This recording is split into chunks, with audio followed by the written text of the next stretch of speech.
L'ouverture officielle d'un tournoi représente toujours un beau moment. Celle de la 45e édition du tournoi international Atome Desjardins de Lévis aura été dans cette lignée.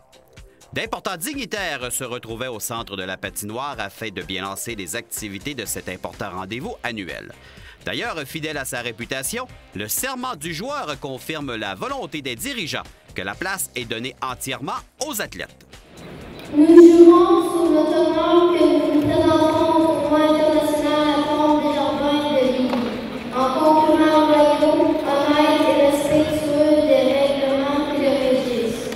Nous désirons tous participer en un esprit de fraternité, de camaraderie et de saine compétition pour l'honneur de nos municipalités et la gloire du sport.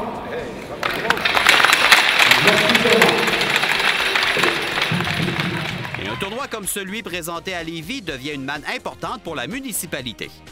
Pour moi, c'est un événement extrêmement important puisque j'ai été conseiller municipal depuis 1986 dans l'ex-ville de Lauson. Le tournoi Atome existait déjà.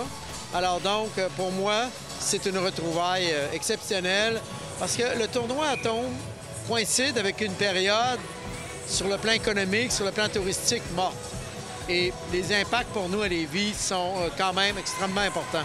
C'est le fun parce que c'est sur 2 fins de semaine consécutives aussi. C'est bon au niveau économie pour les hôtels, les restos, les boutiques. Alors effectivement, c'est 2000 joueurs, environ 20 000 personnes qui gravitent autour du tournoi. Alors je vous donne un exemple concret. Les 850 nuitées dont dispose Lévis, c'est complet. Et on a même des nuitées du côté de Québec, environ 800 nuitées. Alors, ça vous donne une idée de l'impact du tournoi Atome. Nous connaissons tous le boulot du président Michel Gagné. D'ailleurs, celui-ci a reçu une belle marque de reconnaissance étant président depuis 1997. Toutefois, un homme qui travaille dans l'ombre occupe un rôle essentiel. Francis Bouchard doit remplir le boulot de registraire. Dans le fond, dans la préparation du tournoi, je suis responsable avec Ruth Carrier de toutes les inscriptions des équipes et le fonctionnement, de la façon dont le tournoi va fonctionner au niveau du hockey, les classes, puis la méthode pour les classements, tout ce qui touche directement au hockey, puis les inscriptions, puis le déroulement du registraire pendant le tournoi pour accueillir nos équipes et s'assurer que tout est conforme avec Hockey Québec. Pourquoi à chaque année tu reviens vivre l'aventure du tournoi? Bien, les organisateurs qui sont présents depuis plusieurs années, on est comme une famille. Pour nous, c'est un plaisir énorme de se présenter ici à partir du mois d'août et de préparer ce tournoi-là. Je pense qu'on est quand même 200 bénévoles, on est une excellente équipe qui fait la renommée de ce tournoi-là.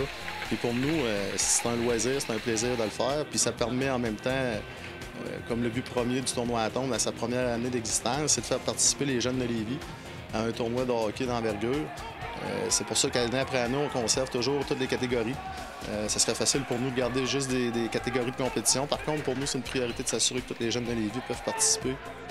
Tenir un événement comme le tournoi international Atome Desjardins de Lévis ne pourrait se réaliser sans l'apport essentiel de bénévoles. 2 fidèles qui, année après année, reviennent donner un important coup de main. Ça devient une coutume, surtout que maintenant on est retraités. Fait que c'est plus facile pour nous de donner du temps. Mais c'est tellement plaisant d'aider les jeunes. Puis d'année en année, des fois, on rencontre les coachs qui viennent d'une année à l'autre. Ils nous reconnaissent, fait qu'on a du plaisir. Fait que c'est de donner au suivant, comme on dit. Ça fait partie de... Ça coupe l'hiver en deux, disons. C'est des choses, tu sais. C'est pas parce que maintenant, on a encore des jeunes qui jouent, là. Ils sont rendus pas mal âgés, là. Mais disons... on continue pareil. Qu'est-ce qu'on aime de l'ambiance ici au niveau des bénévoles pour le tournoi Atome? Bon, il y a du plaisir à avoir à travailler, là. Il faut le voir de même, là. Puis c'est sûr, de moment, il y a des petits obstacles, mais regarde, on apprend à faire avec. Qu'est-ce que vous aimez comme ça? Bien, nous, ça fait 30 ans qu'on travaille ensemble. Fait que je l'ai entraîné parce que j'avais commencé. Je l'ai entraîné avec moi, puis depuis ce temps-là, on est quasiment un petit couple. C'est qui le plus tannant entre les deux? Je pense que ça se oui. Donc, vous êtes la sagesse et lui, c'est le tannant. Ah, c'est sûr. C'est vous qui le dites, là. En espérant revoir un jour des équipes de l'Europe ou encore des États-Unis, il faut dire que pendant plusieurs années, la catégorie Atome 2A au Québec permettait ses visiteurs. Le sentiment de composer avec ces gens était particulier pour les organisateurs. Pour le calibre, puis il y a beaucoup de bons joueurs. Là, on a sorti quand même une liste cette année. On n'a pas été nécessairement capable de vérifier tous les joueurs qui ont joué au tournoi parce que c'est très fastidieux, mais on a été capable de faire tous les joueurs qui ont participé dans la catégorie 2A, puis on a sorti énormément de bons joueurs là, qui ont joué dans la Ligue nationale, qui ont passé ici, puis qui ont quand même rempli l'aréna de Lévis au cours de ces années-là. C'est sûr que maintenant, c'est différent. Par contre, les équipes sont très heureuses de venir à notre tournoi avec l'accueil et le service qu'on donne aux équipes. Là. Et peu importe le calibre, la qualité des services offerts permet au tournoi de se distinguer annuellement.